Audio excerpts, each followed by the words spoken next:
Hi friends, film Nagar బాగట్ట ఛానల్కి స్వాగతం సుస్వాగతం. మీరు ఇంతవరకు మన ఛానల్ని సబ్స్క్రైబ్ చేసుకోకపోతే వెంటనే చేసుకోండి ఫ్రెండ్స్. అలాగే ఈ వీడియో నచ్చినట్లయితే ఒక లైక్ కూడా చేసుకోండి. Thank you. ఇక తుమ్మల నాగేశ్వరరావు గారి విషయానికి వస్తే ప్రస్తుత మంత్రివర్గంలో ఉన్న వారిలో అత్యంత సీనియర్ నేత ఈయనే. 1985లోనే ఎన్టీఆర్ మంత్రివర్గంలో చిన్న నీటిపారుదల శాఖ మంత్రిగా బాధ్యతలు నిర్వర్తించారు. తెలుగుదేశం, బారాసా ప్రభుత్వాలలో మంత్రిగా పనిచేసిన సుదీర్ఘ అనుభవం ఆయన సొంతం. ఈ ఏడాది సెప్టెంబర్లో కాంగ్రెస్ పార్టీలో చేరారు. ఖమ్మం ఎమ్మెల్యేగా ఎన్నికయ్యారు.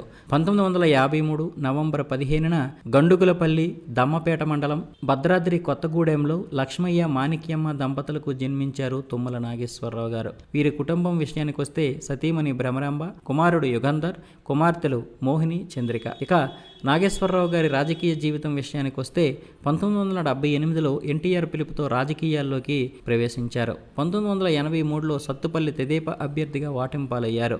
1985లో సత్తుపల్లి నుంచి తెదేపా ఎమ్మెల్యేగా ఎన్నికై చిన్న నీటిపారుదల శాఖ మంత్రిగా బాధ్యతలు చేపట్టారు. 1989 ఎన్నికల్లో మళ్లీ వాటంపాలయ్యారు. 1994 సత్తుపల్లి నుంచి మరోసారి విజయభావుట, 1999 సత్తుపల్లి నుంచి ఎమ్మెల్యేగా ఎన్నికై మళ్లీ మంత్రిగా బాధ్యతలు చేపట్టారు. 2004 ఎన్నికల్లో వాటంపాలయ్యారు. 2004లో ఖమ్మం జిల్లా తెదేపా అధ్యక్షుడిగా నియామకమయ్యారు. 2009లో ఖమ్మం ఎమ్మెల్యేగా ఎన్నికయ్యారు. 2014 ఎన్నికల్లో వాటంపాలయ్యారు. 2014 సెప్టెంబర్ 5న తెరాసలో చేరారు. 2014 డిసెంబర్ 16న మంత్రిగా బాధ్యతలు చేపట్టారు. 2015లో ఎమ్మెల్సీగా ఎన్నికయ్యారు. 2016లో పాలేరు ఉప ఎన్నికల్లో ఎమ్మెల్యేగా ఎన్నికయ్యారు. 2018లో పాలేరు నుంచి వాటంపాలైన మళ్ళీ ఇప్పుడు 2023లో ఎమ్మెల్యేగా గెలుపొంది రేవంత్ రెడ్డి మంత్రివర్గంలో మంత్రిగా నియామకమయ్యారు. ఈ వీడియో ఇన్ఫర్మేషన్ కోసం మాత్రమే చేయడం జరిగింది.